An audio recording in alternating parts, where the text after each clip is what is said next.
Entonces, son las 10:30 y yo creo que podemos empezar la sección de hoy, la sección de... Perdón, ahora empiezo a quedarme nerviosa. La sesión 13, Biodiversidad, Biogeografía y Conservación. Y bienvenidos a todos, muchas gracias. Y vamos a empezar por Miriam Spúlveda, del Centro Iberoamericano de la Biodiversidad de la Universidad de Alicante, que nos va a presentar la ponencia, los estanques temporales en las dehesas indispensables en la conservación de la odonatofauna del oeste ibérico. Puedes empezar a compartir tu pantalla y...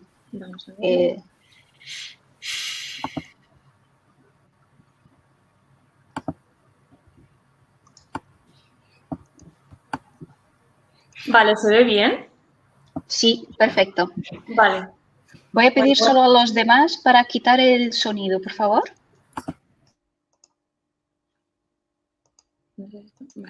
Bueno, buenos días, buen día. Soy Miriam Palomo y os voy a hablar sobre los estanques temporales de las dehesas como indispensables en la conservación de la odonatofauna en el oeste ibérico. A modo introductorio, deciros que los odonatos son insectos de gran interés en Europa, datan de hace 360 millones de años en el Carbonífero y son muy importantes, su estudio es muy importante debido a la regresión que afecta a sus poblaciones y también porque por su biología y requerimientos ecológicos se trata de un grupo cuya diversidad y abundancia está ligada a humedales y cursos de agua en buen estado de conservación, por lo cual se consideran buenos bioindicadores del medio. Actualmente se consideran 5.600 especies reconocidas, más o menos. 176 están incluidas en alguna categoría de amenaza. En concreto, en la península ibérica, de las 80 especies que habitan aquí, 18 están en la lista roja. Y en concreto, en la provincia de Salamanca, que es donde yo he realizado mi estudio, de las 50 especies que existen, 10 están en la lista roja de la UCN. Hay que comentaros que ya sabéis, a modo de resumen, que los odonatos, es un orden que se divide en 3 subórdenes. Anisoptera, por un lado, libélulas, cigópteros o cabritos del diablo y actualmente también anisocigóptera, que es otro suborden. Bueno, el objetivo principal de este estudio era principalmente evaluar el efecto del manejo de humedales en ambientes antropizados. Para ello utilicé como modelo indicador este grupo de insectos, los odonatos, y como escenario característico la dehesa salmantina, la dehesa del oeste ibérico. En concreto, utilicé las lagunas y charcas temporales mediterráneas que habitan aquí, que aparte de considerarse un verdadero oasis en la dehesa, son hábitat prioritario en Red Natura 2000. El estudio se basó en la provincia de Salamanca y se llevó a cabo durante 3 años, en el 2018, 19 y 20. Me trasladé al sudoeste de Salamanca, en un territorio que está dentro del IC y CEPA del Campo de Azaba, y en concreto desarrollé el estudio en 3 fincas que estaban dentro de un acuerdo de custodia enmarcado dentro de un proyecto LIFE.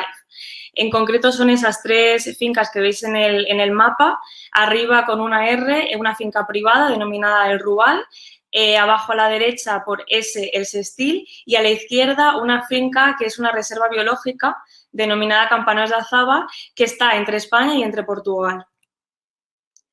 Como ya os he comentado, el objetivo principal era evaluar el efecto ganadero de estas charcas de estudio y para ello utilicé las charcas que habitaban en cada finca. Por un lado, en la reserva biológica muestré las 12 charcas y en las otras 2 fincas 6 y 5. Estos muestreos se desarrollaban cada 15 días durante 6 meses. Empezaban en mayo y acababan en octubre. De este modo se cumplía con toda la primavera, el verano y el principio del otoño. Se desarrolló, como bien os he comentado antes, en la totalidad de 3 años, en el 18, en el 19 y en el 20. En las fotografías que os he puesto ahí Podéis ver como a la izquierda os he puesto dos charcas típicas de esta reserva biológica. Arriba es una charca que no se encuentra vallada, no tiene cierre al ganado, pero en la de abajo sí que podéis observar cómo hay un cierre perimetral para evitar que el ganado pueda entrar y pueda afectar a la charca. Como veis, en ambos tipos de cercado, uno sin vallado y otro con vallado, existe vegetación acuática, sumergida, zona arbustiva también, y la calidad del agua se le ve aparentemente de buena calidad. A la derecha os he puesto dos charcas típicas de las otras dos fincas. Como podéis ver, también tenían vallado perimetral, aunque, bueno, destruido por el ganado. Como podéis ver, el suelo estaba completamente erosionado, no había vegetación apenas y el agua bastante de mala calidad, un aspecto sucio. Contaros también que en la reserva biológica la carga ganadera es mínima y se gestiona de manera sostenible, mientras que en las otras dos fincas la carga era muy excesiva. En cada visita a la charca yo anotaba una serie de características porque queríamos llevarnos la máxima información de cada visita. Por un lado, tomábamos medidas de la calidad del agua para poder ver las propiedades físico-químicas. También se censaba la avifauna para tener un conteo total de las especies que podían habitar y si había posibles depredadores. Por otro lado, también se contó con el Departamento de Botánica de la Universidad de Salamanca para hacer un inventario exhaustivo de la vegetación acuática.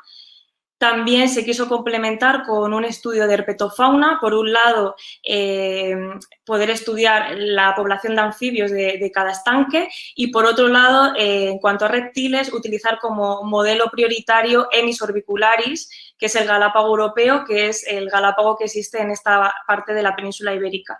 Y, por último, por supuesto, hacer un censo de la odonatofauna de cada estanque temporal, donde se anotaba principalmente las especies, la cantidad de individuos, el sexo, el estado. Pues, por ejemplo, si encontrábamos muchas cópulas o muchos nuevos nacimientos, se anotaban bastantes características de cada ejemplar. Incluso en los que podíamos capturar también se anotaba si poseían algún tipo de parásito o malformación.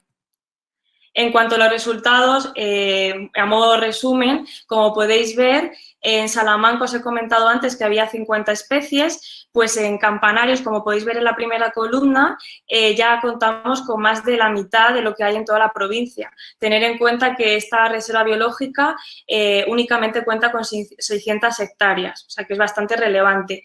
En el resto de fincas también se han contado especies, pero en menor proporción. También muy importante ver la cantidad de cigópteros, sobresale con respecto al suborden Anisoptera, aunque sí que es verdad que en Campanarios no hay tanta diferencia. Son 13 libélulas y 15 especies de caballitos del diablo, no hay tanta diferencia como en el resto.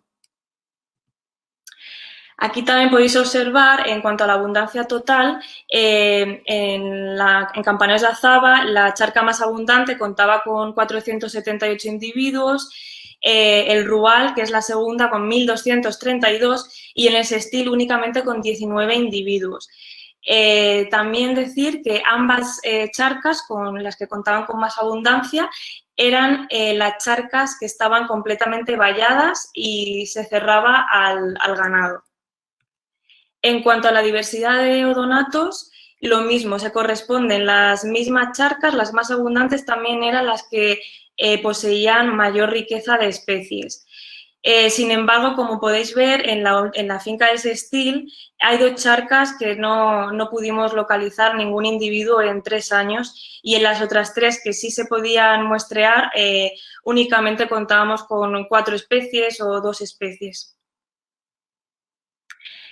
Bueno, aquí ya a modo para finalizar, también quería contaros que al final en la dehesa no toda la gran amenaza, por supuesto, es la carga ganadera, que hemos visto que sí que afecta a la población de odonatos y como hemos visto en otros anfibios y en reptiles, sino también hay más problemática que está afectando a la dehesa.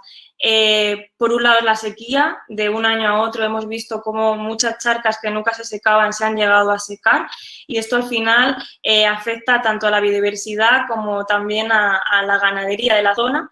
Hay que tener en cuenta que un ganadero que tiene una finca y esa finca cuenta con 6 charcas, si se secan 3, ese ganado también tiene que beber. Por lo tanto, encontramos que va a haber una gran amenaza en el resto de charcas que no se sequen, pero que tengan que permitir la entrada de las vacas o de los cerdos.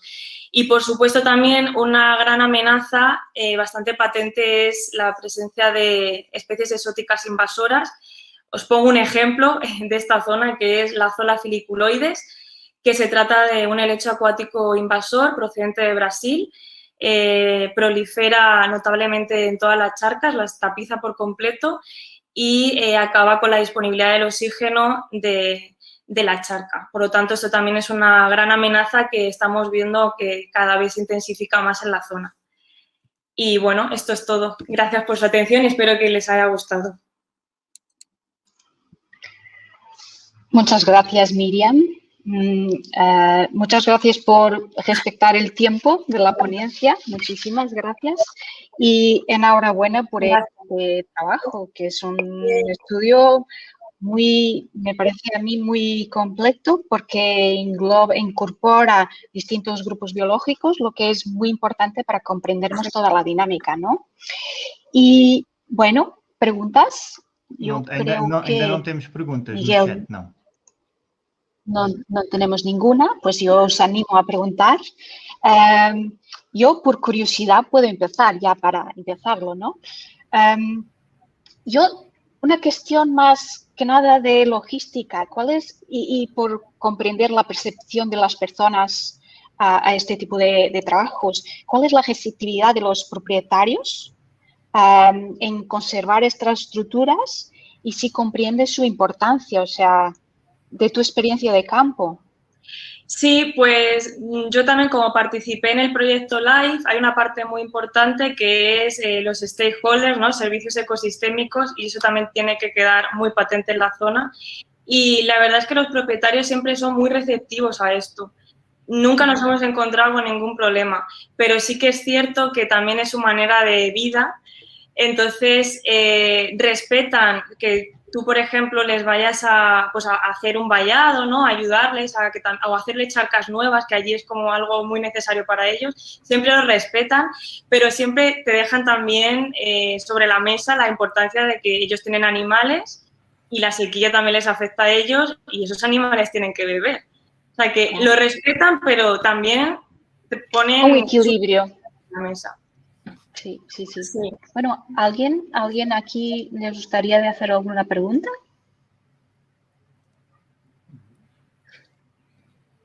¿No? Bueno, yo tengo una más. Sí.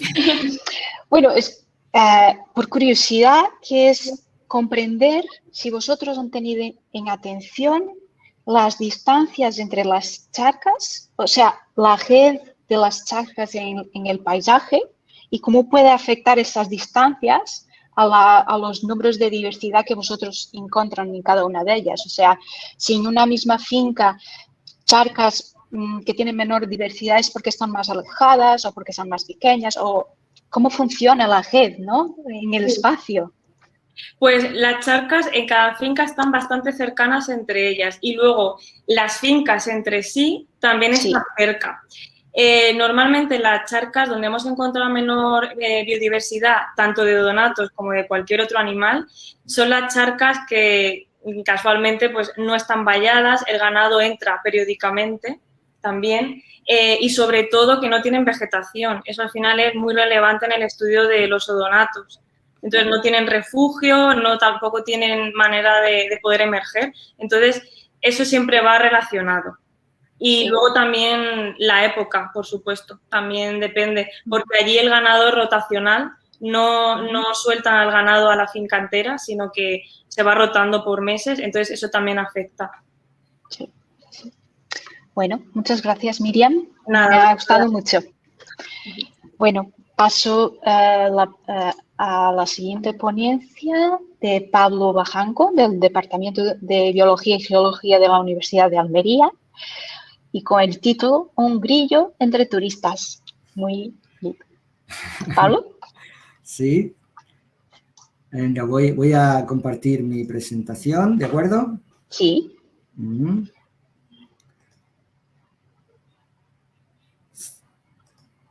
¿Se ve? Sí, perfectamente. Puedes avanzar. Venga, pues son y 44, voy a ver si me puedo ceñir al tiempo. Bien, pues este título tan sugerente que tiene la ponencia precisamente es porque se desarrolla en una cueva turística, ¿no? Entonces, como podéis ver en la imagen y en el logotipo que tenemos a la derecha, esta es la cueva de Nerja, que está en la comarca de la Sarquía, en la provincia de Málaga. Es una cueva que se descubrió en los años 50 y que hasta antes de la pandemia pues tenía una afluencia anual de aproximadamente 500.000 de personas, de visitantes. Entonces, por esa situación tan particular, pues le hemos llamado a esta ponencia Un grillo entre turistas, por la cantidad de turistas que hay. Como ahora veremos, también tiene una influencia importante la presencia del grillo del que vamos a hablar, ¿no? Nosotros firmamos un proyecto de investigación con la Fundación de la Cueva de Nerja para 4 años. Desgraciadamente, la pandemia pues hizo que se suspendiera ese proyecto en el 3er año de funcionamiento, porque obviamente los ingresos de la cavidad pues dependen de la afluencia de turistas, y el año 2019 pues se redujo enormemente. Prácticamente no tuvieron ningún visitante. El año pasado bajaron, pues como he dicho antes, aproximadamente de 500.000 de turistas, bajaron a unos 145.000 turistas, y este año pues esperan tener aproximadamente a final de año, estiman tener unos 225.000, o sea que estarían aproximadamente sobre la mitad de lo que había hace 3 años, ¿no? Entonces, bueno, en esta imagen ya se ve, ¿no? Una pasarela por donde van los turistas, y ya veremos que en realidad la cavidad es enorme, y solamente digamos que una tercera parte pues sería la parte que se puede visitar de forma turística. Luego ya hay que acceder con técnicas espeleológicas a la parte no turística. Otra circunstancia que tiene esta cavidad es que es una cavidad que presenta pues asentamiento humano, incluso parece ser que desde el tiempo de los neandertales, y entonces pues tiene muchísimas pinturas rupestres y fue declarada bien de interés cultural, con lo cual no se puede hacer ninguna prospección en el suelo. Entonces eso también nos ha condicionado mucho lo que son los muestreos, como ahora explicaré. Y el grillo, pues el grillo del que vamos a hablar es este, es un grillo que se llama Petaloctila malacitana, que describí yo hace ya pues 11 años, que habita en la provincia de Málaga. Hemos capturado en cavidades de la Sierra de las Nieves, en el Parque Natural de los Montes de Málaga, y también en algunas cavidades de la Sierra de Mijares y en la cavidad de Nerja, evidentemente. Entonces, este grillo se llama Petaloctila porque tiene esa característica en las alas, en las terminas, el primer par de alas tienen forma de pétalo. Luego, bueno, publicamos este año precisamente un trabajo, es muy curioso, ¿no? Porque, claro, este grillo ya ha perdido la capacidad de estridulación, no canta, y estas alas pues tienen una función reproductora muy intensa, con una secreción de, unas sustancias para el apareamiento, etc. Como podéis ver, bastante despigmentado, presenta adaptaciones al medio cavernícola y las patas muy largas, salta mucho y habita en la cavidad, como ahora veremos, ¿no? Entonces, antes os indicaba que la cueva de Nerja es bastante grande. El tramo izquierdo es la zona turística, y luego el tramo medio se llaman galerías altas, y ya pues se accede por aquí, hay que acceder pues con una cuerda a otra zona ya no turística, con una angostura muy pequeña, Y luego ya se ha ido explorando pues, desde los distintos grupos espeleológicos y tal, y han ido aumentando la topografía. Bueno, prácticamente se conoce la gran totalidad de la cavidad, pero estas son las 3 zonas que podríamos encontrar ahora mismo, ¿no? Las galerías turísticas a la izquierda, la zona central se llaman galerías altas y luego galerías nuevas pues, son las últimas que se descubrieron. Si nos fijamos un poquito en la zona superior de las galerías altas, no hay cada bloque, esa zona no es prácticamente inaccesible, y asimismo en las galerías altas, la última sala, en la zona izquierda también es inaccesible con muchos bloques y tal. Han intentado encontrar otras conexiones con el exterior en la zona final de las salas de las galerías altas, de las galerías altas y de las galerías nuevas, pero hasta ahora no ha sido posible. Aquí a la izquierda podéis ver las trampas que nos tuvimos que idear, puesto que no está permitido excavar ni poner ninguna trampa de caída. Entonces nos inventamos estas trampas de tipo, le hemos denominado tipo túmulo, en el cual, pues bueno, recortábamos la anilla donde enroscábamos el vial. Las trampas estaban activas durante 2 meses y el muestreo duró 2 años. Durante 2 meses recogíamos las trampas. Las llenábamos con propilenglicol y este alambrito que viene aquí, pues las cebábamos con propilenglicol con una mezcla de cerveza para que sea más atrayente, y aquí poníamos sobrasada. O sea que la cerveza, la sobrasada, le gusta a todo el mundo y también a los insectos, ¿no? Y bueno, tuvimos que desarrollar un informe de que el propilenglicol no afectaba a las pinturas, bueno, bastante complicado. Aquí podéis ver la totalidad de ejemplares que se han recogido por muestreos de este grillo, y luego también la misma representación por estadios, ¿no? La estructura de edades. Entonces, según la época del año, pues aparecen unas y otras estadios pues, con mayor o menor abundancia. Pero a lo largo de todo el año encontramos todos los estadios. Entonces, queríamos saber si esta especie pues, se desarrolla, podríamos considerar troglobia, troglófila, o troglobia estricta, o incluso pues, troglosina o accidental, ¿no? Pues luego comprobaremos que no, que efectivamente es una especie de troglobia. A ver. Entonces, en esta imagen hemos podido representar, he hecho coincidir con la topografía de la cavidad.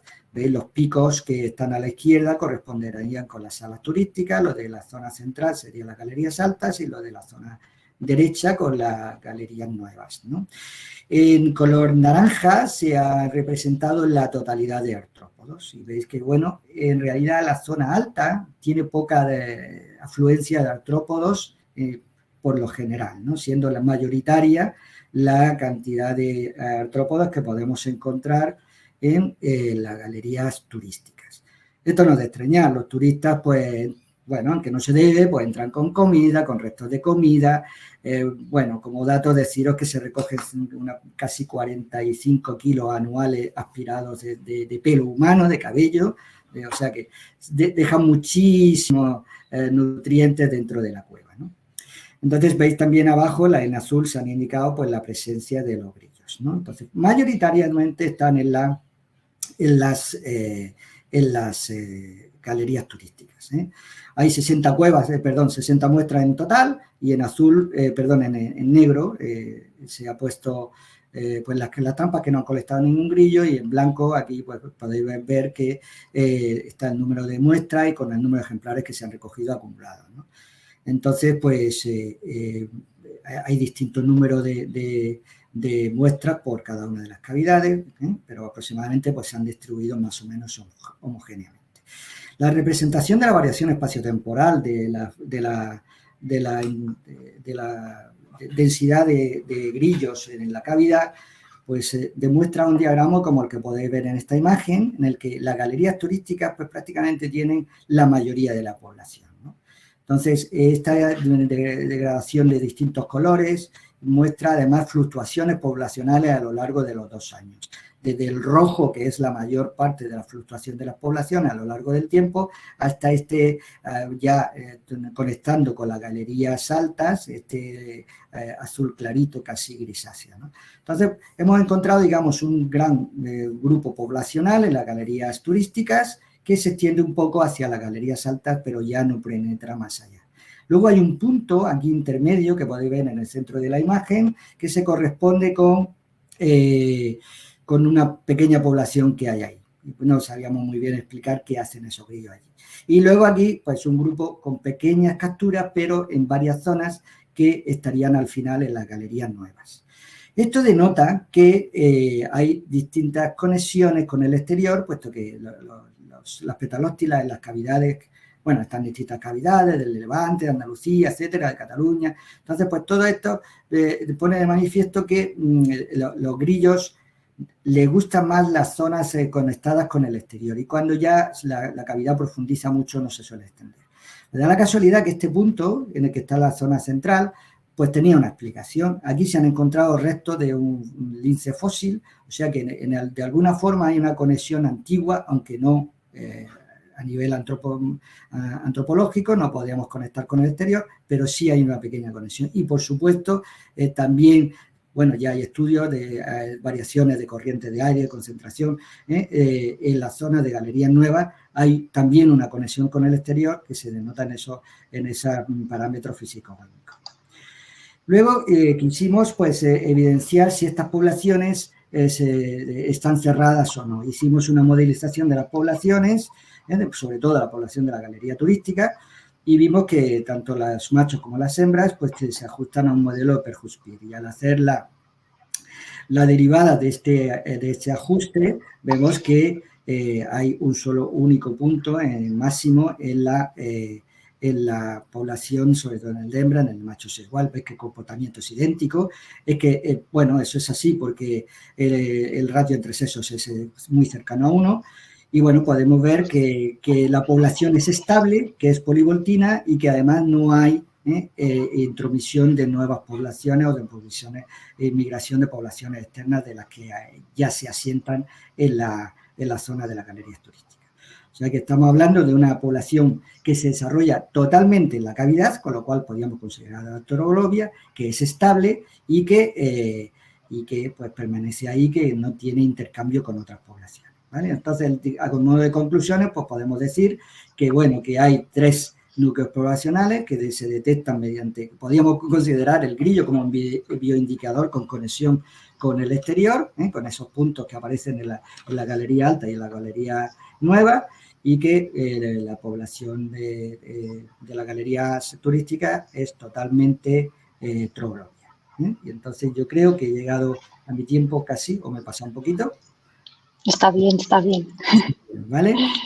Así que es un grillo, pues como digo, muy interesante, incluso podríamos verlo a veces, pues, utilizarlo como bioindicador de nuevas zonas de conexión. Y ahí están como locos los espeleólogos buscando a ver dónde pueden estar esos puntos, pero claro, no tienen por qué ser accesibles a nivel humano, ¿no? Muchas gracias, Pablo.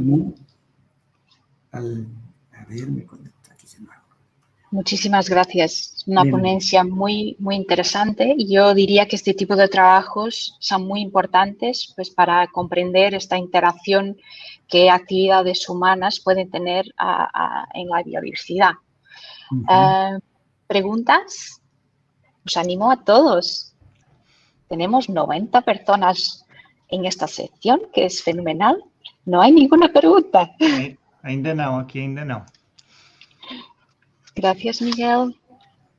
Bueno, yo por abrir una curiosidad, a ver si las personas se quedan sin vergüenza, se animan a hacer preguntas. Yo tengo una curiosidad por preguntar cómo se dispersan estos organismos entre cuevas. ¿Se mueven entre cuevas? ¿Es posible? Porque como decías que es bastante abundante y común y hay una sensación, bueno, que hay un aislamiento geográfico bastante grande entre cuevas, tengo curiosidad por comprender más este organismo en particular. Bueno, evidentemente la zona de distribución de la especie es bastante amplia y bueno, tenemos más datos sobre todo en otra especie que hay aquí en la provincia de Almería, y que es muy, muy similar a esta. Y bueno, en realidad en las zonas kársticas pues hay cavidades de acceso humano y luego hay fisuras, microcavidades, bueno, en realidad es como un queso de Gruyère que se conectan los espacios unos con otros y, por supuesto, a nivel de artrópodo, pues hay grandes conexiones, ¿no? Luego, además, hemos podido comprobar con otras especies que también no solo habitan en las cuevas, sino que son componentes habitual del medio subterráneo y superficial. Entonces, realmente en el MSS también encontramos poblaciones establecidas de distintas especies del género Sapetaloctila, que es el subgénero Sapetaloctila el que habita dentro de este género en las cavidades. Eso lo hemos visto en Andalucía, lo hemos visto en las cavidades de Alicante, de Valencia, en el MSS de Almería y de Alicante y Murcia. Y últimamente hemos podido ver también, bueno, un incendio, tenemos un proyecto en una zona quemada, en el que también han caído en superficie algunos ejemplares de esta especie en esa trampa de caída de superficie. O sea que estos grillos, lo que sucede es que cuando los que viven en fisuras, pues por la noche salen de esa fisura a buscar alimento, ¿no? Los que viven en la cavidad, pues bueno, son detritívoros fundamentalmente. Existe canibalismo y se alimentan de cualquier materia orgánica que encuentran. Y entonces, claro, una cavidad turística, bueno, no solo con este caso del grillo, sino con otras de las especies que encontramos en Nerja, pues hay un boom. Habéis visto que la curva general de distribución de color naranja, ahí, pues, ¿qué pasa? Pues que los turistas dejan mucho residuo. Es una zona eutrófica completamente, ¿no? Entonces, pues aumentan pues, prácticamente casi todas las especies, excepto las que son troglobias muy estrictas o las poco acuáticas que hay, que a lo mejor no están ahí, ¿no? Entonces, la conexión entre las poblaciones, pues no es que se mueva mucho, pero sí tiene una amplia distribución, contestando a tu pregunta inicial, ¿vale? Gracias, gracias. Bueno, tenemos dos preguntas, una contestación rápida. Una, yo creo que en parte estará contestada, de Sonia Freire. Gracias, Sonia. Sí. Te agradece por saber más de Petaloptila y te pregunta si las otras especies de Petaloptila alguna habita así en cuevas sin salir. A priori estaban todas en cuevas sin salir de las cuevas, eso es lo que está preguntando, ¿no? Pero como ahora hemos ampliado los estudios al medio subterráneo superficial, hemos visto que efectivamente la distribución es mucho más amplia, o sea que nos podemos encontrar ahí poblaciones de forma permanente, ¿eh? Vale. Incluso tenemos distinta profundidad, trampas, entonces podemos ver eso. Incluso hemos visto que en Valencia existen dos especies que encontramos que conviven en ese medio, ¿eh? Y ya como que lo acabo de decir, lo último que hemos encontrado en Sierra de Almería es que de noche los que viven en fisuras muy superficiales salen y también van por la superficie fuera, ¿no? Y por último, rápidamente, para no pasarnos mucho de tiempo, Marta Gola y se quedó sorprendida con el número de capturas y te pregunta si con estos datos podéis estimar la población. Bueno, sí, efectivamente, si pone un poquito de atención, claro, es que eso ya lo publicaremos, pero en el modelo matemático aparece un ajuste Berkowitz con A, B y C como parámetros que controlan ese modelo de ajuste, y la A, la B y la C correspondería con la capacidad de carga, la tasa intrínseca reproductiva y la población inicial. O sea que la población inicial nosotros, pues bueno, la tenemos estimada con los muestreos, pero extrapolando eso a toda la superficie con lo que abarcaría la trampa, pues podríamos más o menos saber cuantificar la población. Evidentemente, también es verdad que en una cavidad uno se mueve por donde puede. La cavidad es muy grande y luego pues hay muchas zonas que son peligrosas, inaccesibles, entonces pues no es tan sencillo, ¿no? Porque es muy heterogénea, ¿no? Pero en fin, el modelo nos sirve para eso, ¿eh? O sea que sí podemos estimar la capacidad de carga, incluso la población, ¿vale? Muchas gracias. Bueno, a quien quiera poner más preguntas, pues animaros a enviar mensajes privadas y encontrar en las salas todas las salas que tenemos disponibles para hablar, ¿no? Y discutir ciencia. Pasamos a la siguiente ponencia de Sandra. Mil perdones, pero no soy capaz de decir tu apellido. No te preocupes. Que viene de Movimiento de Biodiversidad, Ecología y Evolución de la Universidad Complutense de Madrid y nos presentará distribución fenológica de la diversidad de escarabajos coprófagos presentes en excrementos de la Sierra de Guadarrama. Gracias.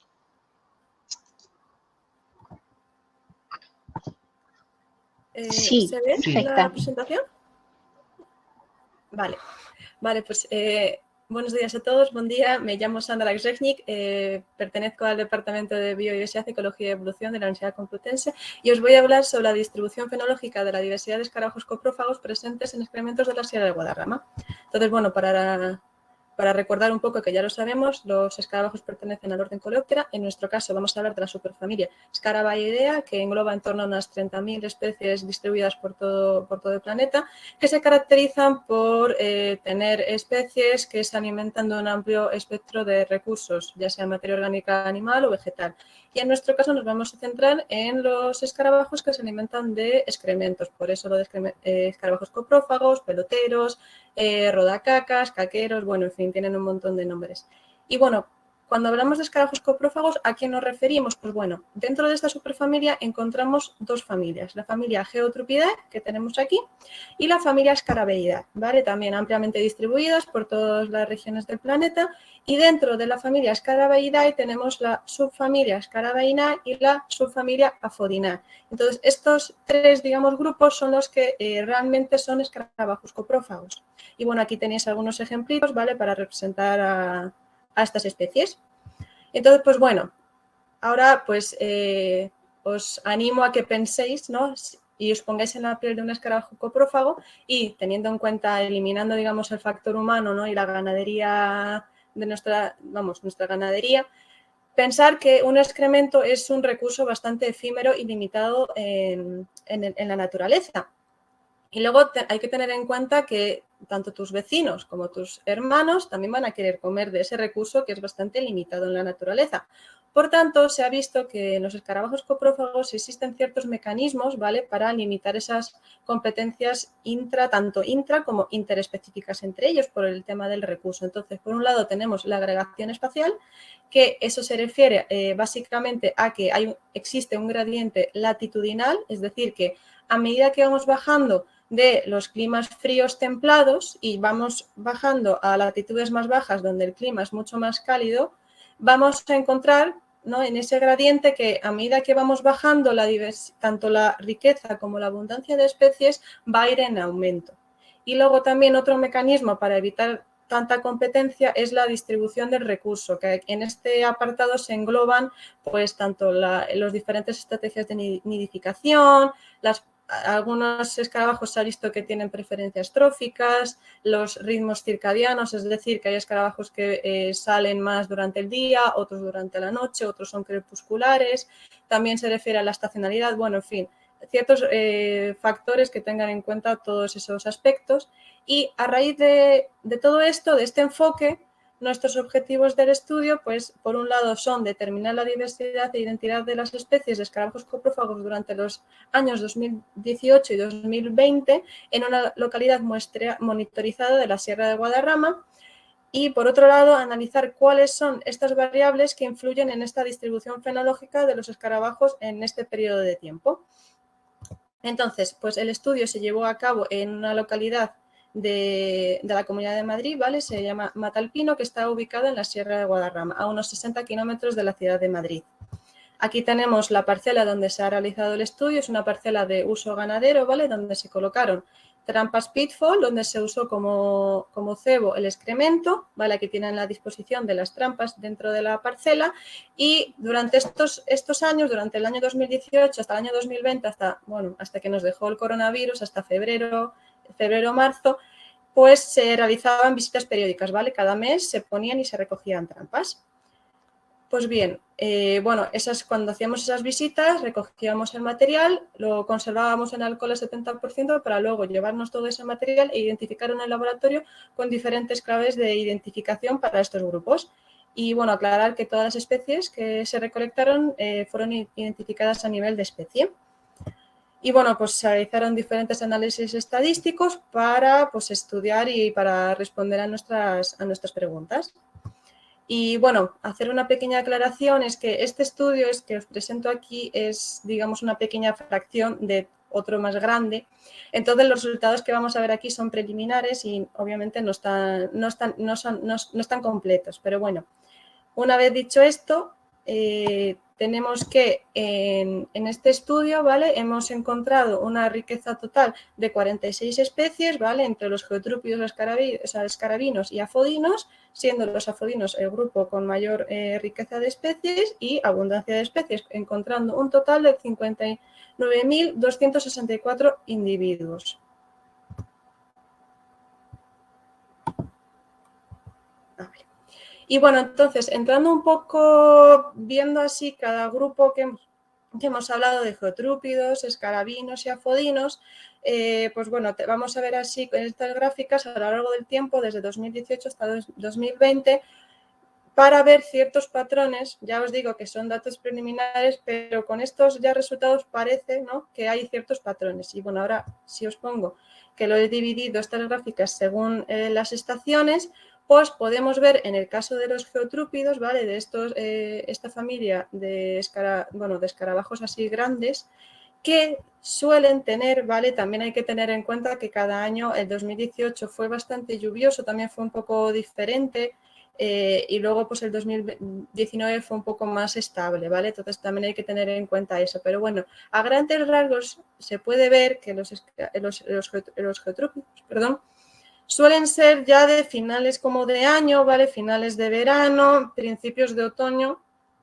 En invierno también, bueno, vemos aquí 12, también hay un poquito, ¿vale? Y en el 2019 pues lo mismo, finales de agosto, ya otoño y un poquito de invierno, ¿vale? Entonces, estos datos, la verdad, todos nos dan a entender un poco que este grupo de escarabajos suelen tener más preferencia por climas templados, fríos, ¿no? Y esto pues tendría bastante consistencia en el que tienen un origen paleártico. Entonces, claro, estos llegaron desde arriba, desde el norte y este de Europa, y se introdujeron en la península ibérica.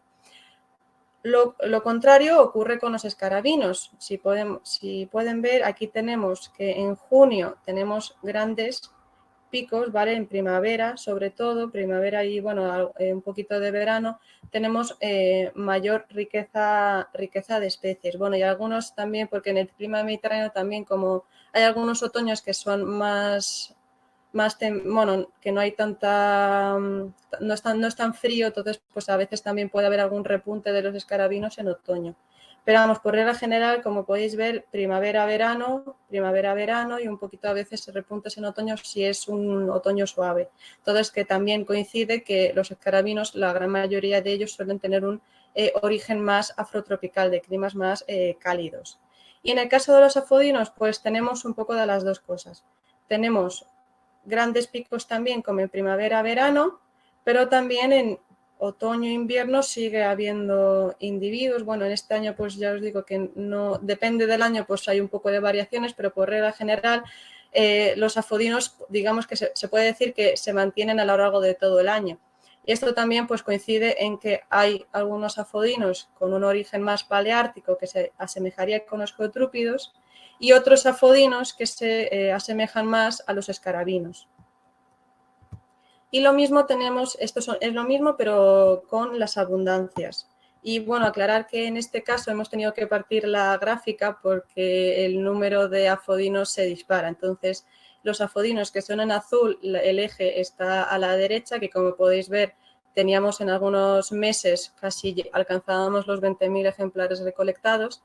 Entonces, por eso, en el eje derecho tenemos afodinos y en el eje izquierdo tenemos los geotrúpidos y los escarabinos. Entonces, pues bueno, más o menos como podéis ver, por regla general en la abundancia también suelen ser en otoño y aquí también pues tenemos verano, ¿no? Y aquí pues los escarabinos, pues como vemos, también tienen ahí un pico, me refiero en primavera, que más o menos pues se asemeja a lo que teníamos con la riqueza y con el tema de los orígenes, ¿no?, que podrían ayudarnos a explicar estos resultados.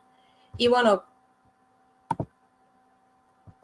Y bueno, entonces con estos resultados se hicieron un análisis de componentes principales y un análisis de modelos lineales generalizados. Y ya os digo, a grandes rasgos, ¿vale? Teniendo en cuenta las variables estudiadas climáticas y las variables dependientes, a grandes rasgos podemos ver que las dos variables que más explican, ¿no?, la varianza pues serían la presión atmosférica, ¿vale?, y la fenología en la mayoría de variables dependientes. Que estamos diciendo pues, lo que podría, digamos, también pues, reforzar nuestra idea de que existe una marcada fenología en estos escarabajos, dependiendo del año, ¿no?, que estos cambios, ¿no?, en la fenología pues, se deben a algunas condiciones ambientales, ¿no?, como puede ser la presión atmosférica relacionada, que esto está relacionado las altas y bajas presiones con la temperatura y con la humedad en el ambiente. Por tanto, las conclusiones de nuestro trabajo serían que en total se han recolectado 46 especies de escarabajos coprófagos, 4 pertenecientes a la familia Geotropidae, 18 a la subfamilia Scarabeinae y 24 a Aphodinae. Se observaron diferencias estacionales entre las diferentes familias muestreadas, teniendo especies más asociadas a climas templados fríos y otras a un clima más cálido como el afrotropical. La mayor abundancia de especies se ha encontrado en la subfamilia Aphodinae, a diferencia de la familia Geotropidae, que la verdad es que está bastante poco representada. Y por último, ya que considerando que los escarabajos coprófagos muestran una fenología anual, esta no es estricta, pudiendo variar debido a factores ambientales como la presión atmosférica. Y bueno, pues muchas gracias, muy obrigada por su atención. Muito obrigada, muchas gracias, Sandra, por tu presentación, que ha sido muy interesante también. Y tenemos ya preguntas, ¿verdad, Miguel? Eu posso ler. Diz, buenos días, Sandra. ¿Qué Sí, por tipos favor. de excremento utilizaste como sebos? Y si en tu área de estudio, que es una parcela ganadera, tuviste presencia de ganado durante tus trampeos? Obrigado, Vale. Aviel, pela pergunta. Força, Vale. Sandra. Gracias, Miguel. Vale, pues bueno, contestando a la primera pregunta, a ver, ya os he dicho que este es un estudio, o sea, lo que os he presentado bastante pequeño en lo que se engloba en la tesis doctoral, que básicamente se estudia las diferentes preferencias tróficas que se ha visto en los escarabajos coprófagos. Entonces, utilizo diferentes tipos de excremento de diferentes tipos de animales para ver si la procedencia, ¿no?, y las diferencias también entre herbívoros o omnívoros pues tiene influencia sobre escarabajos. Pero claro, en este trabajo, como tampoco había mucho tiempo, no he querido meterme, entonces por eso no he dicho qué excrementos he utilizado, pero básicamente son 6 excrementos distintos de diferentes animales, teniendo en cuenta diferentes como cualidades de cada uno. Y la segunda pregunta, no. O sea, es una parcela ganadera, lo que pasa es que como ya tenemos contacto con el dueño, él sabía que íbamos, entonces nunca coincidía que si íbamos nosotros no había vacas. Y la verdad es que durante los 2 años que yo hice el estudio casi que se puede decir que nunca hubo vacas, o sea, muy de vez en cuando, momentos muy puntuales durante esos 2 años. Es que eso afectaría la disponibilidad de recursos que iba a influir los datos. No, pues yo digo que el dueño fue muy amable con nosotros y la verdad es que nunca interfirió, es decir, que bueno, en ese sentido hemos tenido suerte. Vale, perfecto. Pues, Miguel. Mais uma pergunta. Aliás, mais duas.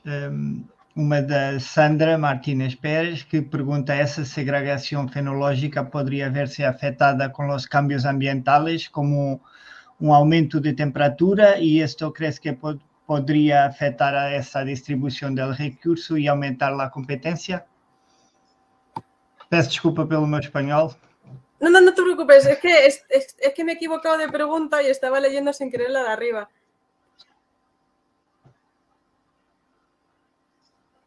A ver, supongo que sí, es decir, que con los... A ver, no estamos estudiando tanto el efecto de... O sea, estamos ahora introduciéndonos, ¿no? Vamos a analizar ahora todos estos datos, ya digo que estos son muy puntuales, pero seguramente al final el aumento de las temperaturas va a afectar seguramente muchísimo y de hecho se ha visto que los aumentos de temperatura no les vienen demasiado bien a los escarabajos. O sea, estos cambios que tenemos de +1 y +2, bueno, que se estima, ¿no?, que cada año van a ir, o cada cierto tiempo van a ir aumentando, no van a ser buenos para los escarabajos coprófagos. O sea, según los estudios que se han hecho y tal y que hemos visto, no creo que tenga muy buena influencia. Ok, e a outra pergunta do Miguel, pergunta como interpretarias o efecto da pressão atmosférica sobre a diversidade que encontraste na região. Vale, esto estábamos, porque claro, al final teníamos entendido, o sea, bueno, por los estudios tal que siempre se han hecho, que siempre suele ser la temperatura y la precipitación lo que más influye en los escarabajos coprófagos, pero claro, si tenemos en cuenta que la presión atmosférica al final, si la presión atmosférica es alta, al final lo que va a crear son va a estar relacionado con temperaturas y vientos de borrasca. Entonces también eso tiene algo que ver con la temperatura y la precipitación y la humedad, y lo contrario con las presiones bajas, que al final lo que va a crear son anticiclones, que eso se traduce en temperaturas más estables, más cálidas, con menos probabilidad de precipitación. Entonces nosotros creemos que está todo al final relacionado con temperatura y precipitaciones o humedad en el ambiente. Muchas gracias, Sandra. Muchas gracias a todos por las preguntas. Yo pasaría a la siguiente ponencia por Dora Henriques, del Centro de Investigación de Montaña, Instituto Politécnico de Bragança, y nos va a presentar Comparing two in-house developed SNP assays for inferring population structure in the honeybee. Por favor. Olá, bom dia. Conseguem ver o ecrã? Estou a conseguir ver? Perfeitamente. Sim. Pronto. Muito obrigada. É com enorme prazer que eu venho aqui mostrar alguns resultados da aplicação de duas ferramentas moleculares que nós desenvolvemos aqui no CIMO. Este mapa mostra a distribuição natural da abelha melífera, que eu vou falar da abelha melífera. Claro que ela está distribuída em todo o mundo hoje em dia, mas esta é a distribuição natural. Existem 31 subespécies descritas e que estão agrupadas em 5 linhagens evolutivas. Normalmente, cada subespécie está distribuída em locais específicos, havendo, claro, locais onde estas hibridam naturalmente. E esta diversidade deve ser conservada por inúmeras razões, que acho que são óbvias para todas nós, mas uma delas é que nós não sabemos que diversidade é que nós vamos precisar no futuro, até mesmo para a apicultura. Toda a gente também já ouviu falar que a abelha é muito ameaçada por diferentes fatores. Um deles, que é menos falado, está relacionado com a introdução de linhagens exóticas. Os apicultores muitas vezes importam abelhas porque têm características que lhes agradam, por exemplo, são menos agressivas. Mas isso tem um problema, é que pode modificar o fundo genético das populações. E por isso essas subespécies, essas populações locais poderão desaparecer e poderiam ser muito úteis no futuro. E ao mesmo tempo nós não nos podemos esquecer que quando há movimentos de indivíduos, há também movimentos de doenças. A Apis mellifera tem sido amplamente estudada na sua história evolutiva, para ver estrutura, para ver adaptação local, usando dados de sequenciação de genomas. Isto acontece porque sequenciar genomas é cada vez mais barato. A abelha Apis mellifera tem um genoma de referência, o que facilita bastante o processo de sequenciação de genomas e a parte do assembling. E, além do mais, o genoma da abelha é pequeno e, por isso, ainda se torna mais barato. Assumindo que sequenciar os genomas não é um problema devido ao dinheiro, temos que pensar se realmente estes dados genómicos, estes dados genéticos, poderão ser aplicados na conservação desta espécie. A verdade é que nós realmente conseguimos sequenciar os genomas, mas depois temos muitos dados que é preciso analisar. Para analisar estes dados, normalmente é preciso saber-se um pouco de programação, que nem toda a gente sabe, e é preciso ter computadores potentes, normalmente clusters. E isto normalmente não é muito facilmente, não se consegue ser facilmente em centros de conservação. No entanto, nós podemos usar estes dados genómicos, não é? Usar dados de sequenciação de genomas para produzir ferramentas moleculares que nos permitam, de uma forma mais fácil, ver qual é que é o estado de conservação das nossas populações. Neste caso, nós sequenciamos vários genomas usando a ISEC, todos os estudos que eu vou mostrar é usando o ISEC 2500, e obtemos milhões de variações, neste caso estou a falar de SNPs, que são variações únicas, numa posição única ao longo do SNP. Por exemplo, o indivíduo tem aqui tem um G e um C, depois ocorre uma mutação e passa a ser um A e um T. Estou aqui a falar de SNPs. Quando nós temos genomas, temos milhões de SNPs, que se tornam difíceis de analisar e demoram algum tempo, e o que nós fazemos é construir ferramentas onde se utilizem apenas dezenas ou centenas de SNPs desta variação. Até agora temos usado este sistema, o MassArray. No entanto, temos alguns projetos onde estamos a utilizar outras tecnologias que poderão também ser interessantes. Então, nós desenvolvemos 2 painéis, um deles especificamente para calcular a poluição genética, a introgressão existente na abelha ibérica, a Apis mellifera iberiensis, ou seja, que é natural da Península Ibérica, como o nome indica, e para isso usámos 117 genomas da Apis mellifera iberiensis e de 2 subespécies que os apicultores gostam muito, que nós chamamos as subespécies da linhagem C, que pertencem à linhagem evolutiva C. Para isso, nós vimos quais é que eram as variações fixas entre as 2 populações, ou seja, as variações que permitem distinguir as 2 populações. Por exemplo, para uma dada posição, todas as iberienses têm um A, e para essa mesma posição, todas as outras subespécies têm um T, por exemplo. Depois, desenvolvemos uma segunda ferramenta molecular. Neste caso, usámos 123 genomas nas de 7 subespécies diferentes, da Europa e do Norte da África, e aqui nós queríamos ver a variação genética existente nos genes relacionados com a imunidade. Para ver se estas 2 ferramentas dão resultados parecidos a nível de estrutura populacional.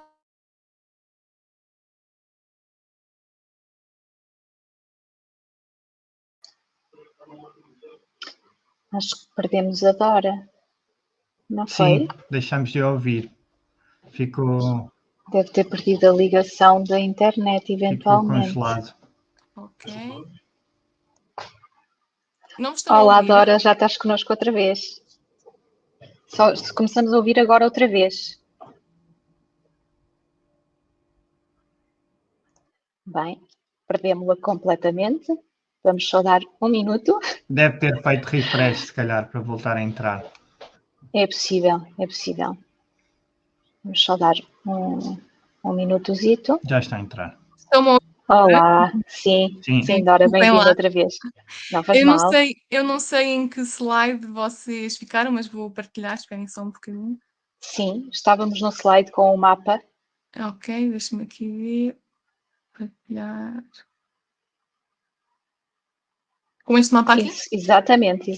Pronto, então nós aplicámos estas ferramentas às populações dos Açores, que nós, em estudos anteriores, vimos que eram geneticamente complexas, pois os navegadores portugueses levaram para lá a nossa abelha ibérica, ou seja, a iberiensis, e mais tarde os apicultores começaram a importar aquelas tais abelhas exóticas que eles gostam, e por isso nós temos ilhas como, por exemplo, Santa Maria, onde nós temos principalmente a abelha ibérica, e temos outras como o Pico, onde nós temos as tais abelhas da linhagem C.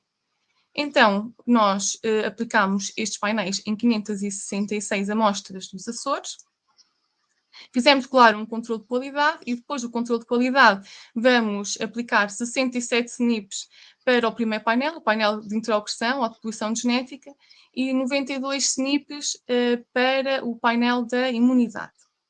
Aplicámos estes dados num programa que se chama AdMixture, que nos mostra, no fundo, a divisão do genoma, neste caso, em 2 populações.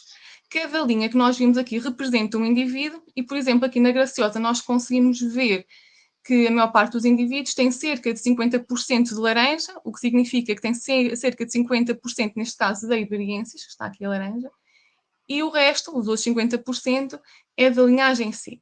Olhando para os resultados, tanto do painel de mistura como de imunidade, conseguimos ver visualmente que realmente são parecidos, tanto a nível individual como populacional, quando nós juntamos estes dados. Aqui, mais uma vez, vimos Santa Maria quase toda a laranja, por isso iberiensis, e aqui, por exemplo, a Graciosa com 50-50 de Iberiensis e das linhas exóticas. Com estes dados visuais, não é de estranhar que nós consigamos ter uma correlação destas duas ferramentas de 0,92, uma correlação positiva.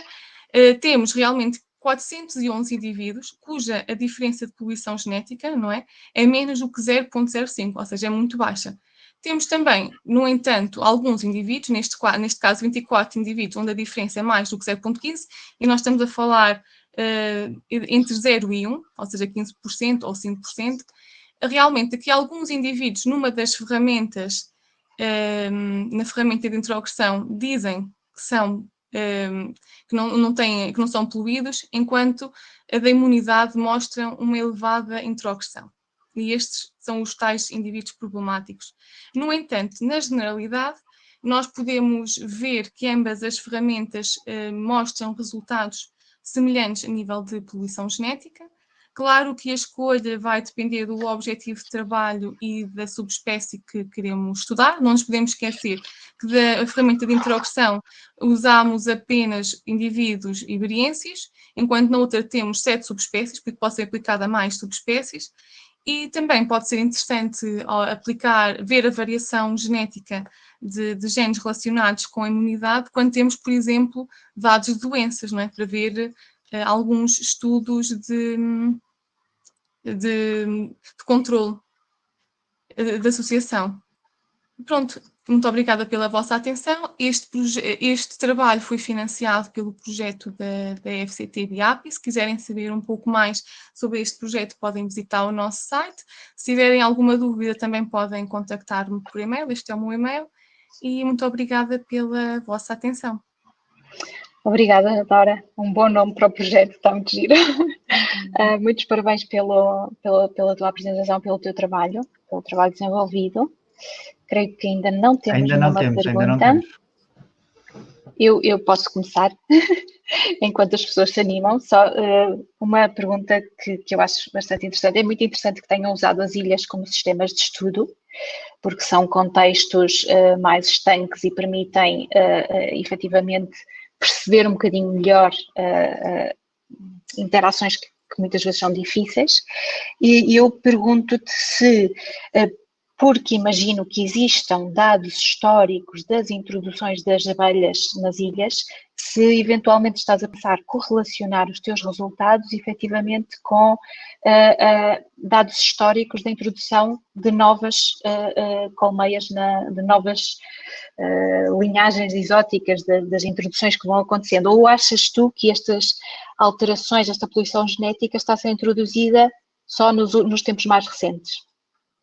Daquilo que nós sabemos é que esta poluição começou nos anos 80, porque houve realmente um programa apícola para levarem para lá estas tais abelhas exóticas. Por isso nós sabemos perfeitamente quando é que isto começou, não é? Por causa desse programa de melhoramento. Ok, obrigada. Obrigada eu. Pronto, creio que passamos à seguinte ponencia. Se não há mais perguntas, não há, pois não, Miguel? Não há. Pronto, agora temos... entonces, tenemos Félix. Bienvenido.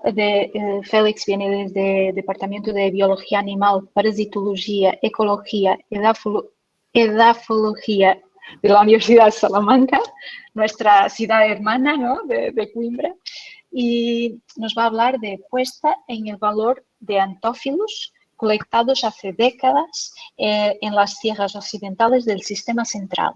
Félix, por favor. Bien, buenos días. Confío que se vea, ¿sí? Sí, perfecto. Bien, gracias.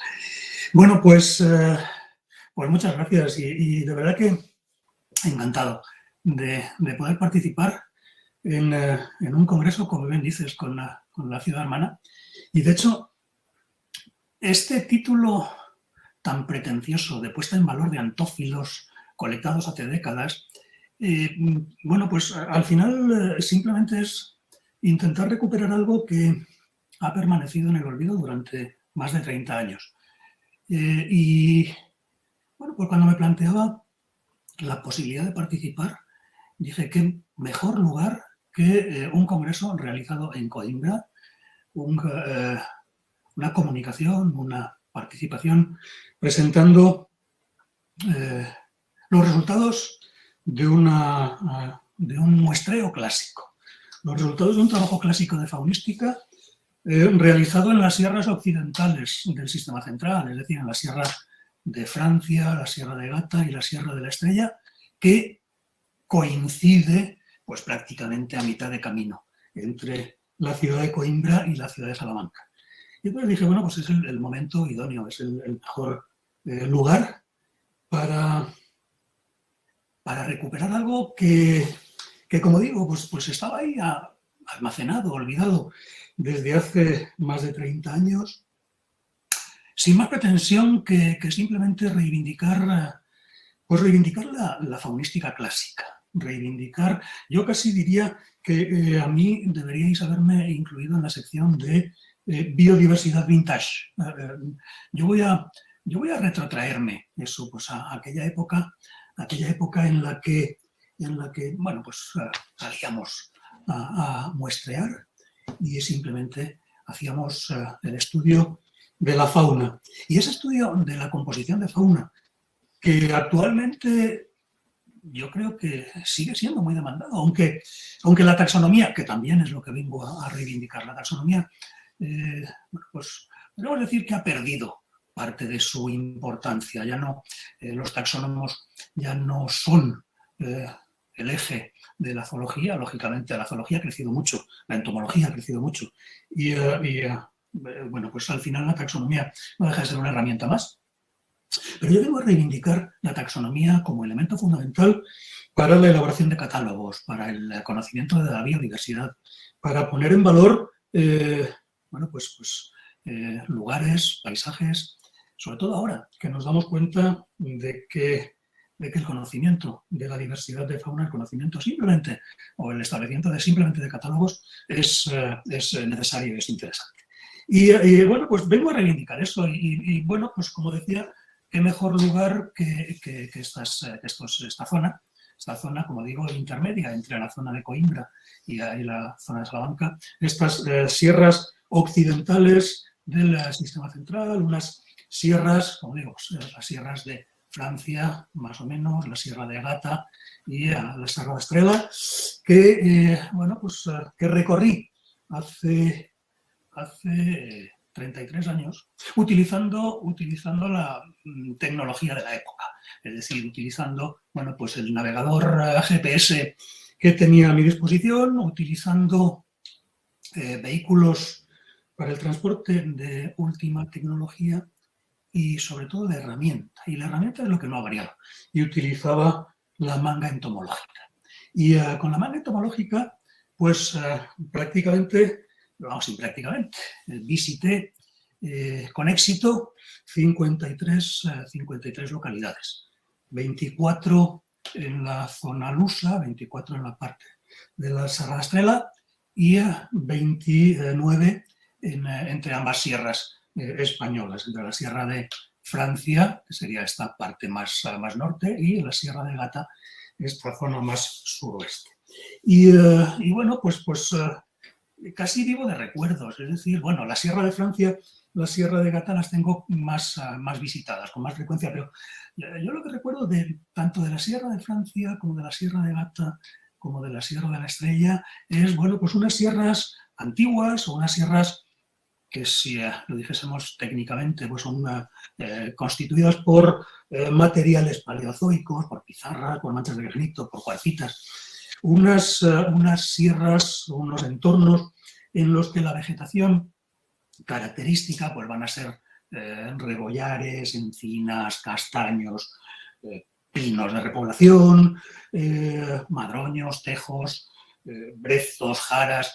Un ambiente, podríamos decir, con influencia de clima atlántico, del que lo que siempre me sorprendió, y es curioso, porque, bueno, pues la climatología es muy similar en las tres sierras. Bueno, pues a mí lo que me sorprendió es que mi sensación es que la Sierra de la Estrella era siempre más húmeda, es decir, el paisaje era más verde y vemos cómo en la parte de las cumbres de la sierra, lógicamente el paisaje deja de ser verde y pasa a ser agreste, pero lo que yo recuerdo son arboledas con follaje muy denso y digo, praderas muy verdes y bueno, pues es mucha agua en la Sierra de la Estrella, es lo que recuerdo. Bueno, pues de aquella campaña, bueno, pues al final recupero para el conocimiento general esta tabla en la que vemos, bueno, pues que ahí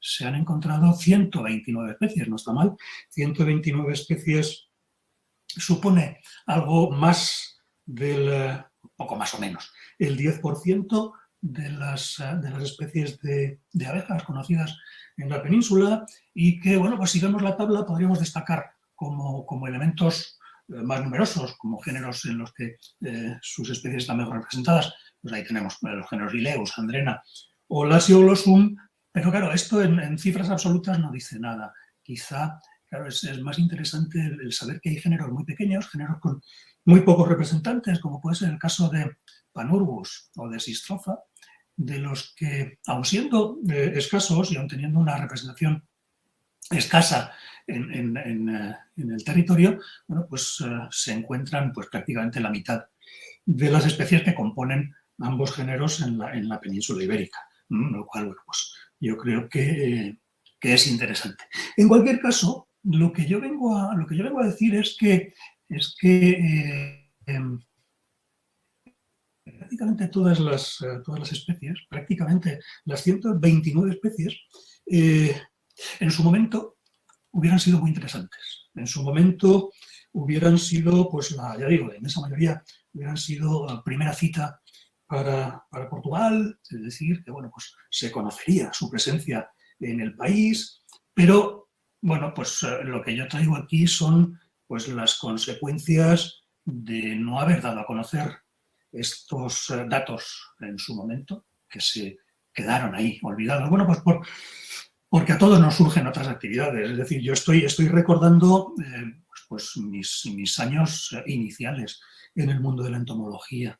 Y bueno, pues siempre ha habido otros asuntos más importantes o más urgentes y eso ha ido tapando esto. Y lo que quiero decir es que la inmensa mayoría de las especies que se han encontrado, que se han descrito para este trabajo, pues hubieran sido, como digo, primera cita para Portugal.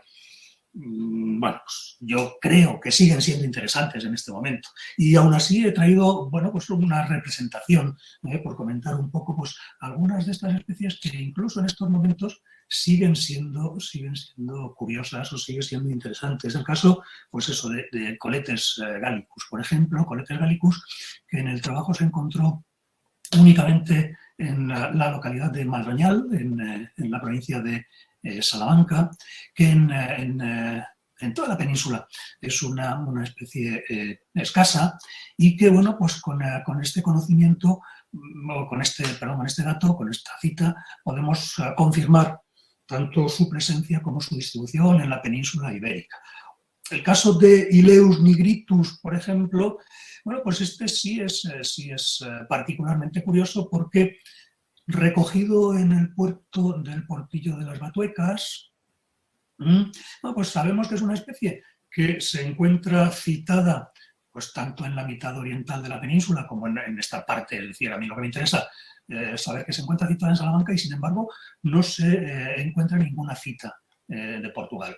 Yo lo que pienso es que su presencia tiene que ser más que probable porque bueno, pues la cercanía entre localidades es evidente. Este quizá es el caso que desde el primer momento siempre me ha llamado la atención porque ya en el momento de su identificación, Ileus penalaris, cuando en el año 87 fue capturado, es decir, cuando estos 5 machos y 3 hembras se recogieron pecoreando sobre Reseta alba, pues yo sabía que era una cita importante, que era una cita interesante.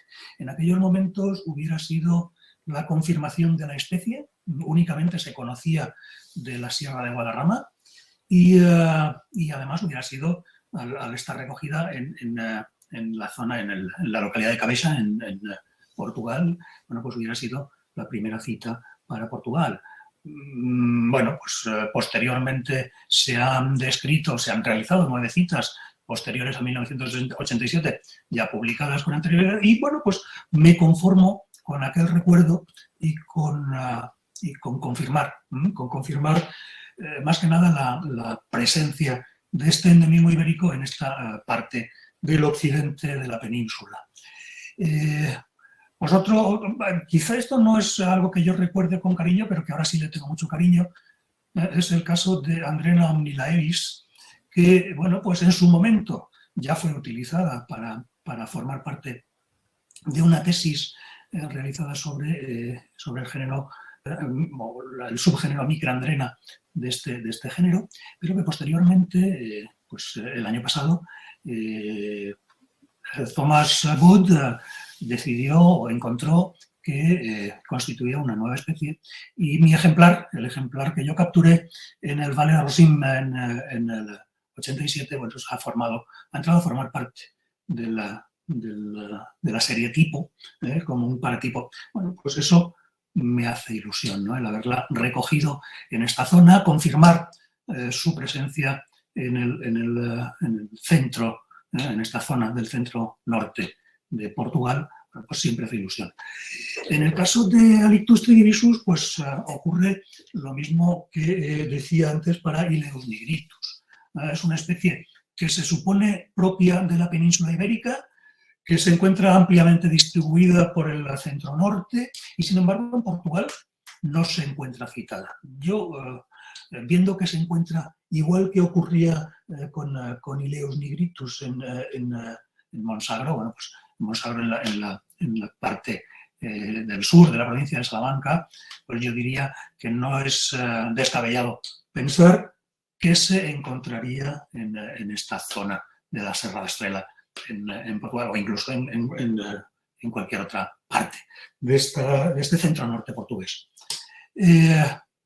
Otra especie curiosa con la que, bueno, pues la curiosidad por la que la traigo es porque confirma la presencia de la especie en Portugal. Es la Siagolosum leucoppus, que, bueno, pues presenta una distribución un tanto disjunta en España, en la península ibérica, en la parte española, y que, bueno, pues que presentaba una cita conocida en Portugal, y con esta cita de los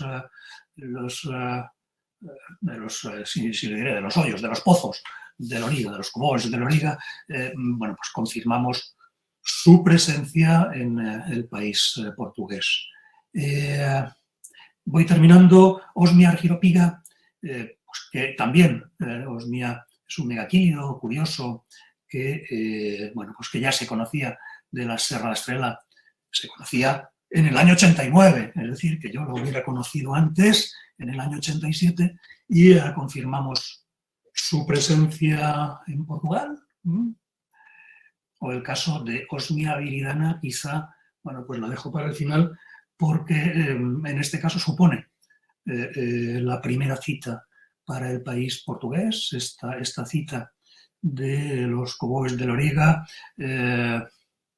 este macho, como digo, bueno, pues la literatura no menciona su presencia en el país luso, y por tanto, pues creo que bueno, pues a pesar de ser un material recuperado de hace más de 30 años, de hace 33 años concretamente, bueno, pues sigue manteniendo su interés y sigue manteniendo su valor. Y sobre todo el hecho de que recuperar lo que ya podemos considerar como material histórico, pues siempre va a tener valor, nunca va a perderlo. Y bueno, pues como colofón, habéis visto que no hay una estructura clásica de trabajo, de su introducción, material, métodos, resultados algunos y a unas conclusiones, pero sí quiero como colofón decir que, bueno, pues que me he dado cuenta muy tarde de que no es conveniente dormirse si uno quiere aportar algo a la comunidad entomológica o a la comunidad científica, y bueno, pues quizá de eso me tengo que excusar, ¿no? De haber olvidado el haber olvidado la taxonomía, el haber olvidado la lupa y haber recurrido a otros campos. Que como he dicho en un principio, que todas las citas hubieran sido un aporte muy valioso en su momento, pero que yo creo que ahora también, ¿por qué no? Ahora también suponen un valor. Que, por tanto, se recupera un material que, que ha estado almacenado, olvidado, olvidado no, pero sin ser puesto en valor durante mucho tiempo. Ahora lo pongo en valor y que, fundamentalmente, que debemos reivindicar la taxonomía como una parte fundamental de la entomología, que la taxonomía es algo que por sí misma sigue teniendo cuerpo y que no debemos dejar de lado. Y pues con esto termino. Muchas gracias por... espero no haber destacado negativamente. Muchísimas gracias. Gracias. Muchísimas gracias, Félix. Muchísimas gracias por la ponencia clásica o vintage. Me parece que siempre viene bien. O sea, yo creo que nos tenemos que acordar que la taxonomía es la base de todo lo que queramos hacer después. Y es bueno que haya compartido su historia también. Y estoy completamente de acuerdo también que la colección sigue teniendo un gran valor. El valor de poder consultarla y comparar con otros especímenes, aprender con ellos, o sea, es un valor inestimable, o sea, que...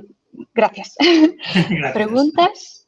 Yo creo que toda la gente que está aquí en esta sesión comparte la misma opinión. Ya estamos recibiendo en el chat diciendo que están todos de acuerdo, o sea... Me alegro. Y quizás un día te visitamos para aprender, porque estamos trabajando ahí en la zona interior de Castelo Branco, entre Castelo Branco y La Sierra, y quizás tengáis especímenes interesantes para comparar, para nosotros compararnos. Y... Seguramente. Muy bien. Estáis invitados. Gracias. Bueno, no sé. Creo que estamos todos de acuerdo en el chat. Sí, es estar de acuerdo sin tener preguntas, lo cual está bien porque se me ha entendido. Sí, perfectamente, perfectamente.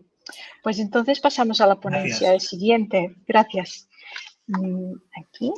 Y tenemos the last but not the least, John Zubillaga, de la Sociedad de Ciencias Aranzadi y de la Universidad Complutense de Madrid, que nos va a presentar comunidades de hormigas de las áreas verdes urbanas de la ciudad de Donostia, distribución y papel como bioindicadores. Por favor. Eso es. Vale, se ve, ¿no? Si ahora la tienes que compartir, está perfecto. Te pido para ocultar... Eso es, gracias. Bueno, sí. Pues eso es, voy a presentar este trabajo que realicé como proyecto de fin de máster junto a Diego López Collar y Francisco José Cabrero Sañudo en la Universidad Complutense de Madrid, que, como bien ha dicho Silvia, se titula Comunidades de hormigas de las áreas verdes urbanas de la ciudad de Donostia, distribución y papel como bioindicadores. Bueno, las hormigas son uno de los grupos más dominantes de insecto, tanto por su valor ecológico como por su ubicuidad, y se conocen más de 11.000 especies y en algunos ecosistemas puede llegar a suponer el 15% de la biomasa de los ecosistemas. Además de por todo esto y por su valor ecosistémico, también destacan por ser excelentes bioindicadores. Así, ante el aumento de la urbanización a nivel mundial, en el futuro va a ser determinante conocer y preservar la biodiversidad de las ciudades y las hormigas pueden jugar un papel muy importante como herramientas en este proceso. Ya se han realizado varios estudios con hormigas en las zonas verdes de las ciudades a nivel mundial y se han observado varios patrones generales. Entre ellos se puede decir que la diversidad de hábitats y el área de las zonas verdes aumenta la riqueza de especies, el efecto de la matriz urbana es negativo en cuanto a la riqueza. Suele verse una mayor riqueza en las áreas forestales respecto a las no forestales y en las ciudades de la costa suele haber mayor riesgo de especies exóticas. En cuanto a la península ibérica, se han realizado varios estudios, pero la mayoría se han centrado en la parte sur de la península y en Madrid. Y la vertiente cantábrica apenas se ha estudiado a nivel de hormigas. Ante esto, los objetivos de este trabajo han sido conocer la diversidad de hormigas de Donostia y los factores que influyen sobre ella, conocer el estado de madurez y perturbación de las zonas verdes de Donostia utilizando a las hormigas como bioindicadores y estudiar las diferencias de la ciudad de Donostia respecto a otras ciudades y concretamente comparándola con la ciudad de Madrid. Como ya se ha dicho, el área de estudio se ha centrado en la ciudad de Donostia-San Sebastián, que es una ciudad que se encuentra en la vertiente cantábrica de la península ibérica, con un clima oceánico y abundantes lluvias y con una población algo inferior a 200.000 habitantes. Como no se podía realizar el muestreo en todos los parques de la ciudad, se eligieron 9 parques que se diferenciasen lo máximo posible entre ellos. Así, el protocolo de muestreo consistió en 3 tandas que empezaron el 22 de julio de 2020 y terminaron el 15 de septiembre del mismo año. Y el muestreo se basó en la utilización de trampas Frisbee principalmente, que el número de trampas varió según el tamaño de cada parque, y esto se acompañó con un muestreo a mano mediante un aspirador entomológico. Con los datos obtenidos para estudiar la diversidad desde diferentes ángulos, se sacaron varias variables de biodiversidad, como podían ser la riqueza observada, la diversidad filogenética, etcétera, y estas se contrastaron con variables independientes de los parques, como podían ser el perímetro, el área, la distancia al mar, etcétera. Y para contrastarlos se utilizaron modelos lineales generalizados para ver si había una correlación tanto positiva como negativa entre ellas. En cuanto a los resultados, se obtuvieron 2.766 individuos pertenecientes a la casta obrera y que pertenecían a 4 subfamilias, 9 géneros y 24 especies. En total se encontraron más o menos el 70% de las especies de Guipúzcoa, que es la provincia en la que se encuentra la ciudad de Donostia-San Sebastián, y este trabajo ha aportado 9 nuevas citas para Guipúzcoa y 2 nuevas citas para la Comunidad del País Vasco. En cuanto a las especies exóticas, se encontró únicamente una especie, Monomorium carbonarium, que estaba presente en 8 de los 9 parques y que se piensa que es originario de Azores o de Madeira. Su potencial dañino no está del todo claro, ya que en un principio algunos autores mencionaron que era nulo, pero estudios más recientes ponen en entredicho este punto de vista. Y no se conoce cómo ha llegado, pero a nivel mundial su distribución se ve relacionada con grandes puertos y es posible que haya entrado por el puerto de Pasajes, que se encuentra colindante a la ciudad de Donostia. Por otra parte, no se encontró a la hormiga argentina, Linepitema humile, que ya había sido citada previamente en Donostia, y en total las especies exóticas suponen únicamente el 4% de las especies y el 18% de los individuos, unos números bastante bajos para ser una ciudad costera como Donostia. Aquí podemos observar la composición de la fauna de hormigas de Donostia junto a la organización y la probabilidad de cada especie dentro de la matriz urbana de anidamiento, y se puede observar que las especies efectivas o las más numerosas y comunes suponen solo 1/3 de la población y las especies accesorias o las menos numerosas 2/3. Además, se puede observar un mayor número de especies indicadoras de madurez entre las especies más numerosas y entre las especies más accesorias o más raras, mayor número de generalistas indicadoras de perturbación. Estos datos son bastante raros en comparación con otros estudios, ya que normalmente en entornos tan perturbados como las ciudades, las especies más numerosas suelen ser las generalistas. Esto podría mostrar que la perturbación causada por la ciudad está permitiendo el establecimiento de algunas especies que necesitan condiciones que no se cumplen en medios más naturalizados. Por otra parte, la población se encuentra muy anidado. Esto quiere decir que su distribución en los parques no es aleatoria y que los parques con menor número de especies, como ha sido el caso de Sibimuxu y Plaza Guipúzcoa, son submuestras de los parques con mayor número de especies, como es el caso de Cristina Enea con 18 especies. Sin embargo, a pesar de que la distribución no sea aleatoria, no está claro a qué se debe, ya que las variables independientes de los parques apenas han mostrado correlación alguna con los índices de diversidad. Estos datos son bastante interesantes porque contrastan con los estudios previos, ya que normalmente tanto la matriz urbana como el área y el tipo de gestión suelen ser determinantes a la hora de determinar las composiciones de las comunidades. En cuanto a la matriz urbana, es posible que su influencia no sea tanta por el hecho de que la ciudad de Donostia no sea suficientemente grande para que la matriz urbana lo aísle del entorno rural que lo rodea. Además, la densidad de urbanización de la ciudad no es muy alta, ni siquiera en el centro de la ciudad, y se encuentran muchos parches verdes a lo largo de toda la ciudad entre los edificios. Esto podría estar permitiendo la dispersión de las especies a lo largo de la ciudad. El hecho de que el área no muestre correlación puede estar relacionado con eso porque, según la teoría biogeográfica de las islas, el efecto del área en la riqueza de especies es mayor cuanto mayor sea el aislamiento de las islas.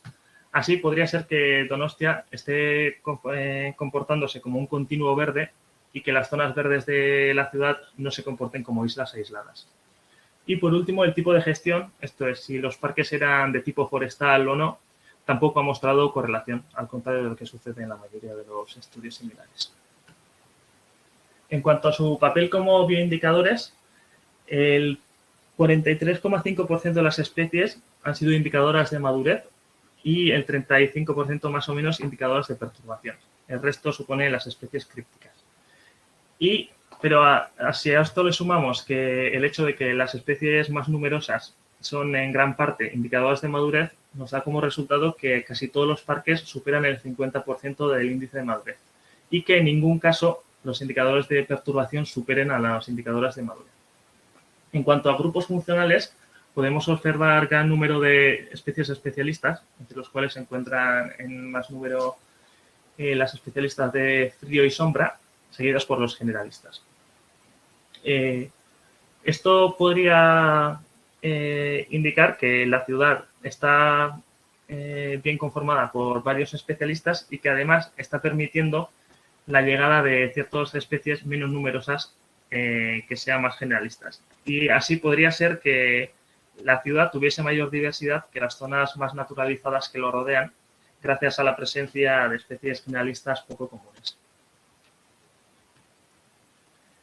Si comparamos los resultados obtenidos en este trabajo con un estudio similar que realizó López Collar en el 2018 en la ciudad de Madrid, se puede observar que en Donostia se han observado más o menos la mitad de especies que en Madrid, que en el caso de Madrid el área, la forma y el perímetro se correlacionaban con la riqueza de especies, al contrario que en Donostia, y que la matriz urbana tenía también efecto sobre la madurez de los parques.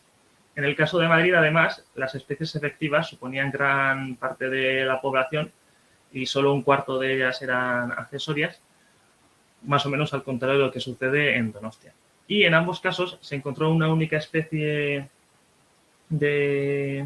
exótica, que en el caso de Donostia fue Monomorium carbonarium, que fue una especie dominante, de hecho la segunda más numerosa, y en el caso de Madrid era el Linepitheum humile, la especie de hormiga argentina, pero en ese caso era poco común. Así, para terminar con unas conclusiones, se podría decir que la ciudad de Donostia actúa como un continuo verde, que no se ha observado ningún factor determinante que influya en la diversidad de las zonas verdes, que las zonas verdes de Donostia presentan índices considerablemente altos de madurez y pocas especies exóticas, se aprecia una mayor proporción de especies indicadoras de madurez entre las especies más comunes, es posible que la ciudad esté permitiendo un aumento en la diversidad de la zona y son necesarios más estudios en la geografía baja para comparar mejor estos resultados. Y pues muchas gracias por vuestra atención y si hay alguna pregunta. Pues... Muchísimas gracias. La foto de la ciudad es buenísima. Es un sitio súper bonito. Pues gracias por la presentación, ha sido muy interesante y aunque vosotros os gustarían de tener algún resultado más distinto, creo que el resultado al final es bueno, o sea, sí. que la ciudad está funcionando como permite la circulación de la diversidad, de la biodiversidad en la ciudad. Creo que es algo, es un indicador bueno, ¿no? Bueno, ¿preguntas? A ver, es la última, ya está toda la gente con hambre, pero yo creo que para una última pregunta, ¿no? Los que estáis aquí podéis siempre participar, incluso hablar directamente. ¿No? Yo tengo una curiosidad. ¿Vosotros cómo habéis planteado el muestreo dentro de cada parque? ¿Has tenido en cuenta la distancia hasta el borde del parque o por muestrear siempre en sitios con una gestión más similar? ¿O cómo lo han muestreado, elegido los sitios de muestreo dentro de cada unidad? Se pusieron de forma bastante aleatoria, pero siempre tomando en cuenta las zonas más, como las más numerosas dentro del parque. Si casi la mayor parte del parque consistía en bosques, pues el mayor número de trampas se puso en bosques.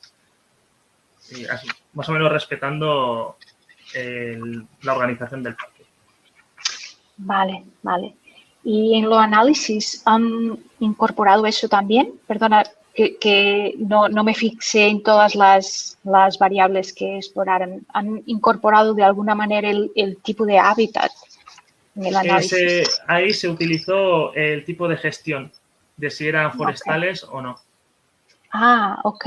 Es que gestión para mí, yo iba es que no sé decirlo en castellano, si aplican pesticidas, bueno, pesticidas no herbicidas en estos casos, si cortan la vegetación, la frecuencia de corte.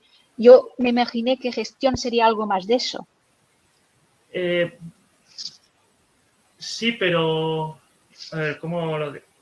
Aquí, bueno, en el País Vasco, las zonas que tienen poca gestión en general son bosques. Porque vale. Esta es zona de bosque. Vale. Es una gestión bueno, está más... relacionado, pero sí. Sí, es una gestión más natural, o sea, dejar el... Ah, vale, bueno, eso es bueno.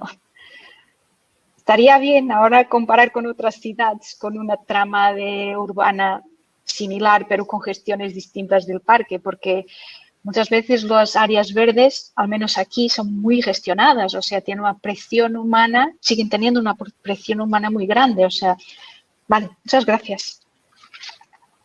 Bueno, ¿no hay más preguntas? No tenemos. Bueno, podéis hablar siempre con todos los ponentes en privado y discutir otras cosas. Quería hacer dos notas. Una, decir que la sección de pósters empieza ahora. Animaros a percoger los pósters, dejar preguntas a los autores que os contestarán. Y os alerto también que ocurrirá un debate a las 12:15 en la sala Vespa, con el título ¿Cómo estimular jóvenes entomólogos? O sea que yo creo que tenemos varias personas aquí que han gustado mucho la ponencia de Félix, que deberían ir para este debate. Os animo a participar también. Y el debate permite 20 personas hablando, o sea que si queréis intervenir, vosotros podéis conectar vuestro audio y sonido y participar. Veis que en el canto superior derecho de vuestro ecrán tenéis con un ojo el número de personas presentes y luego justo al lado el número de personas en el panel y el número de personas posibles que se pueden admitir. Así que podéis entrar y participar activamente, ¿vale? Pues nada, os dejo y muchas gracias por todo. Me ha gustado mucho, esta sesión me ha gustado muchísimo. Gracias a vosotros, ¿no? Y espero que continuéis disfrutando del congreso que ya termina hoy por la tarde, pero aún tenemos algunas cosas para asistir. Muchas gracias. Gracias. Obrigado. Muchas gracias, Silvia. Obrigada. Buen día. Adiós. Bom dia.